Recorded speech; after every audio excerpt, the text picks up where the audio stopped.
If you love Simon Hurley's Lunar Paste but have been wondering, where is the silver and gold? Well then this video is for you. Hi everyone, I'm Rebecca Keppel and I am sharing today Simon Hurley's latest release with Ranger featuring two new colors of lunar paste, including Silver Lining and Gold Rush. There are also some fun stencils that you can use with the lunar paste in this release and some background stamps, including a few peel apart background stamps. So first, let's check out these new colors and new supplies. So first up, let's take a look at those two new colors of lunar paste. This is Silver Lining, and if you've worked with lunar paste before, you know it is buttery and smooth, goes on easily. There are tons of techniques that you can do with it, and so I was super excited that these two metallics came out. This is Gold Rush, and it is a true gold. I've used some of the yellows as gold before, but this is a true gold. Next up, we have the background stamp. This is Woodgrain, and it's got that beautiful level of depth and dimension that's added by those tiny little pointillism dots. This is Magic Stripes. It's a peel apart background stamp. You can see that there are so many different little characters that can be used. Another peel apart background stamp is Bold Holiday Blooms. You can peel out the poinsettias and those little berries. This is a 6x6 layering stencil. So you can see you can stencil the Christmas trees and then put accents on top of them using those detailed stencil parts. You also get the masks. And this is another 6x6 layering stencil. This is Dazzling Diamonds. There are 3 stencils in this set. You can use them individually or you can use them all together to create a really fun, beautiful pattern. Now let's do a few of my favorite lunar paste techniques to create some backgrounds. First really easy way to use lunar paste is just to apply it over a stencil, and you'll get that shine, that metallic look, and a little bit of dimension as well, depending on how you apply it. So I have taped with some pixie tape a piece of cardstock that's A2 behind this layer of the Dazzling Diamond stencil, and I'm using No Diving, Simon Hurley's blue ink here, and I'm just going to cover up the entire layer with that blue ink. And then so it's going to be a tone on tone look because that cardstock in the background is also kind of a deep blue, and I love that just as it is. You could use just that. Then you can line up these little diamonds inside the kind of bracket look that I had before. And again, I'm going to use the same pieces of pixie tape. They are reusable. You can use them many times. Just apply some pressure. This time I'm going to use the Simon Hurley stencil tools. I have the palette knife to scoop some out, and then that stencil tool to really swipe it evenly and consistently over the stencil. So I just put a decent amount, not too much. I like to have it pretty even along that stencil tool so that I know that I'm getting an even amount across the stencil. And then just at a slight angle, just swipe it either upward or downward. I like to go in the direction that the stencil is going. These diamonds are long, so I'm going vertically rather than horizontally. And I can get a little bit more into other areas by just swiping again and again, peeling some off the stencil, and then put whatever you didn't use back in the jar because it is good for next time. So I'm gonna remove that second layer and check that out. Oh my gosh, Silver Lining is so beautiful. I can't even believe it. Once that's dry, had to set it aside for a while. Once that's dry, I'm going to use the last stencil and I'm going to put Gold Rush on, and just look at that. So if you've used any of the yellow colors of the Simon Hurley Lunar Pastes, you know that some of them have a goldish look to them, but this is absolutely a gold metallic. Just check it out. Oh, I can't even believe it. I love these colors so much together, and with the inks, it's just a phenomenal combination. Okay, next up, you can use the Simon Hurley Lunar Paste for some stamping. So first, I'm going to use the peel apart background stamp Bold Holiday Blooms, and I'm going to peel out the little berries, and I'm peeling out the flowers. So I'm going to use green to ink up my leaves in the background. So I'm just going to make sure that all of those background leaves are covered. So you can see the open areas where the flower stamps and the little berry stamps will go into. But for now, we're just going to do the leaves. So this is a great thing about peel apart background stamps, is that you can ink up several colors in one stamp, and it just has a complete image and multicolored, which I really, really like the ability to do that. I'm going to add some even pressure with my Debbie tool and then check out those leaves perfectly stamped on the first time. Now I'm going to clean off that stamp so I don't get any ink on my fingers or anywhere else, and I'm going to pop the flowers back into place, and then I'm going to remove the background. So I'm going to remove the leaves and the holes with the berries, and I'm just going to have the flowers down because I want the flowers and then the berries to be two different colors. So now I'm using Love Struck to stamp these flowers. So you can see the two-tone color effect that you can get. You could do the third color with another color of ink, those berries, but what I'm going to do is place them where I think they should go, looking at the stamp, and I'm going to stamp them individually with some Gold Rush.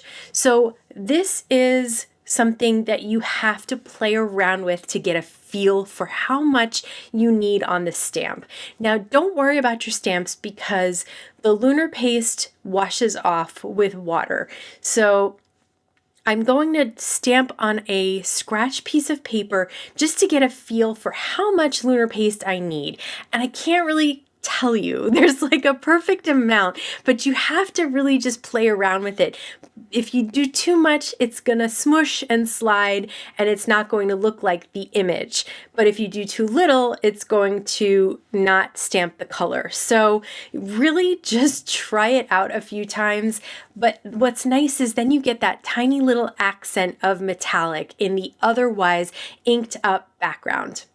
Another favorite way that I love to use lunar paste is to blend them on colorful cardstock to create my own metallic paper. I've showed this in a video before and I will link to it down in the YouTube description box below the video, but what I like to do is start with colorful cardstock. This way, if any of the cardstock shows through in my blending, if I don't get my blending perfect, you're not going to see white spots. You're going to see a color that maybe comes close to matching the color of the lunar paste that you're using. And that's why I like to use that colorful cardstock first. So I'm going to lift this up. I kind of got it a little bit stuck down to my glass mat there, but that's okay. And then I'm going to set this aside to dry. It does not take long to dry, but you definitely want it fully dry before you start playing around with it or doing anything else to this background. But you can see how you get a full cover metallic background just by using some lunar paste and colorful cardstock.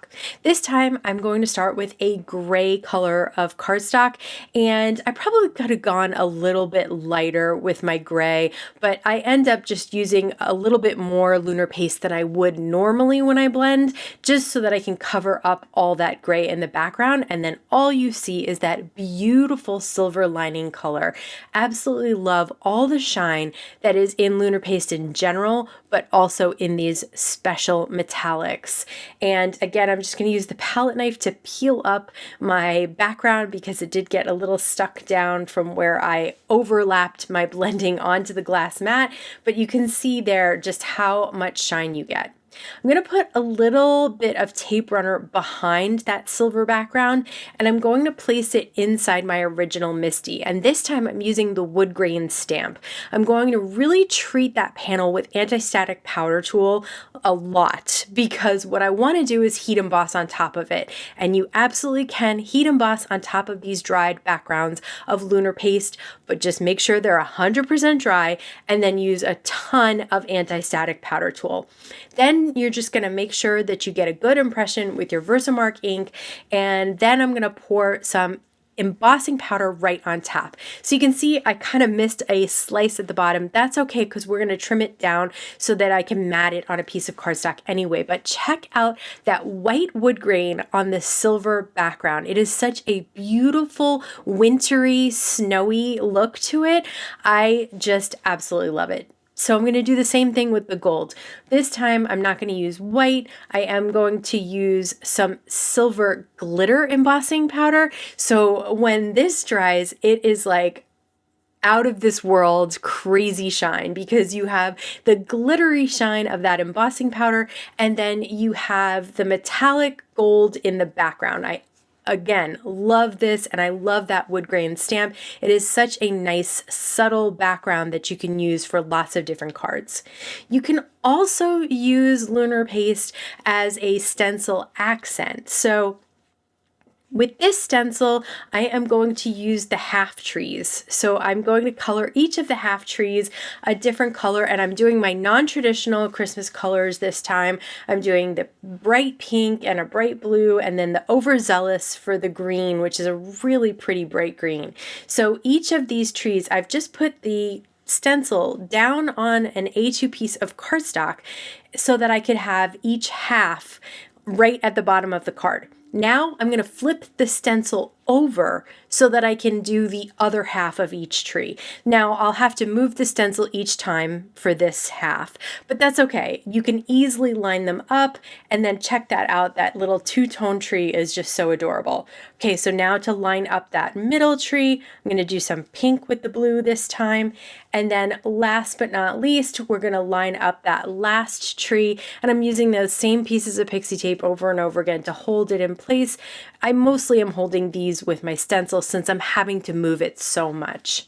Okay, so the last bit is this detail bit. So you can see this lines up perfectly on either the trees that are at the top of the card right now, or the double trees that we made with these two-tone colors of ink. So I'm going to use a palette knife this time, and just because I want to get into small areas and I don't want to cover the whole stencil with the lunar paste, I just want to do these small areas on the trees. I'm going to do the outside trees with silver lining, and then I'm going to use Gold Rush in the center. So you don't need a lot. Probably put way too much right there. You don't need a lot for these little stencil details, and that's a really nice thing about this lunar paste, is it looks like a tiny little jar, but it's going to last you a long time unless you do tons of backgrounds like I like to do. But check that out, it's so cute. It's a little dimensional and shiny. You can also create a palette knife swipe on your cards. So this time I'm using the Magic Stripes Peel Apart background, and I'm just going to take several of the different stripes and stamp them at the bottom of this A2 piece of white cardstock. And I'm using those bright colors again. I really love these colors.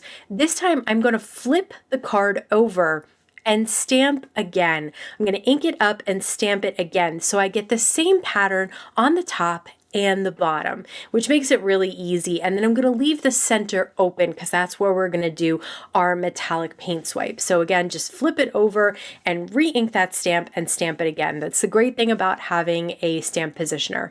Now I'm going to just take a palette knife and just swipe from left to right. It kind of gives it a paint swipe look, or just a really nice sort of central area that I'm going to put my sentiment. So I'm just checking to make sure it's large enough for the sentiment, kind of wanted to even it out just a little bit, and that's a great place for shine and dimension. It's no fun having backgrounds if you don't make them into cards, so let's turn these into cards. In a recent video, I shared the collaboration between Simon Hurley Ranger and Spellbinders, and they created the glimmer plates and dies that you see off to the right hand side. It's retro ornaments and then the glimmer sentiments. So I'm going to use the stenciled background with a sentiment that I've already foiled and some ornaments that I already foiled. So I'm going to place everything down on some foam tape, but I haven't removed the backings yet. And that's a really good way to figure out where you want things before you adhere them down, which is something that I often mess around with for a long time. I try not to show it in the videos because it will get boring seeing me trying to decide if a sentiment should be up, down, middle, left, right, or wherever. But you get the idea. That's a great way to move things around. And then just flip it over and cut off the strings that hang off the top. And what a stunning background, perfect for these glimmer ornaments and sentiment. For the next card, I'm going to use a stamp set from that Spellbinders Ranger Simon Hurley release, and this is called Halftone Holiday. So it has the same dots that the Woodgrain has, which instead of a solid image gives it lots of interest, shading, and dimension.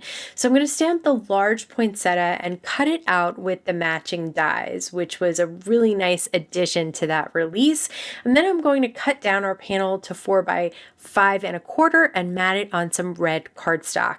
I'll pop up the poinsettia on some foam tape. I'm going to try and put it off to the side so that we get to see those berries that were stamped with the Gold Rush Lunar Paste, and then I'll pop up a glimmered Merry Christmas. So you can see those are just nice little stamped accents with that lunar paste. You don't always have to use a ton of it on your cards. For the little trees, I'm just going to add a glimmered sentiment, and I'm just going to put that on and mat it on some blue cardstock in the back. And I think that I love this one just because it's clean and simple and colorful. Next, I'm going to use some other images from the Halftone Holiday stamp set. They have 2 different ornaments. I'm going to use 2 different colors of Simon Hurley's inks, and I'm going to stamp the string for the ornaments as well as the 2 ornaments, and stamp a second string and cut those all out with those matching dies. Now I'm going to put a bunch of tape runner behind that panel just because it did warp a little bit, not too bad. The gold one warped a lot more, and I cut it down to 4 by 5 1/4 so I could mat it on some white cardstock. Then it's just the fun of decorating. So I have the 2 ornaments. I'm going to pop them both up on foam tape. I'm not going to worry about popping up the strings. I think they look fine just glued to the card. So just glue them behind kind of that loop at the top of the ornament. You could cut out that little white spot and then have some string run through them, but I like this version because it's a little bit quicker and easier, and just cut off anything that hangs off the top there so it looks like it's hanging from the top, and then just pop up another glimmered sentiment. I'm glad I glimmered all those sentiments for that previous video, so I had more for today's video. For the gold with the silver heat embossing with the wood grain, I am using more tape runner this time because this one I did warp a lot for some reason. I think I used a ton of lunar paste and I just didn't dry it. I didn't have time to put it under a book. So I just put a bunch of tape runner on the back and then adhere it down to a piece of craft cardstock. And then I'm using those same ornaments that we used from the last card, only this time I'm going to heat emboss them with gold embossing powder. And those halftone ornaments also look great heat embossed. They just have such beautiful texture to them because of that halftone design. So again, it's so nice to have the dies to be able to cut everything out. No fussy cutting with this release. And I'm going to pop up one ornament and then figure out where the second one can fit, and then put both my strings down with tape runner again. So I'm not going to worry about trying to pop up that thin little string there, and trim off the top and then pop up another glimmered sentiment. This one says Season's Greetings. I love that silver wood grain on top of the Gold Rush background. For this card, I cut the Magic Stripes background down to 4 by 5 1/2. So I'm going to mat it onto some bright blue cardstock, and you'll see it on either side of that panel. It just helps tie everything together, I think. And then I'm going to put a piece of foam tape behind a glimmered sentiment and pop it up in the middle of that silver lining swipe that we created. And look at all that shine that the silver lining creates, plus the foil from Joy to the World. I don't know about you, but I was super happy to see colors like silver and gold being released from Simon Hurley for his Lunar Paste line, especially right in time for the holidays. If you're new to Lunar Paste and you want to see more about it, check out this video next. As always, I want to thank you so much for stopping by and spending time with me today. Please stay safe, stay healthy, and I'll see you again soon. Done. Now I gotta clean up this mess. Yikes, right? It's a disaster.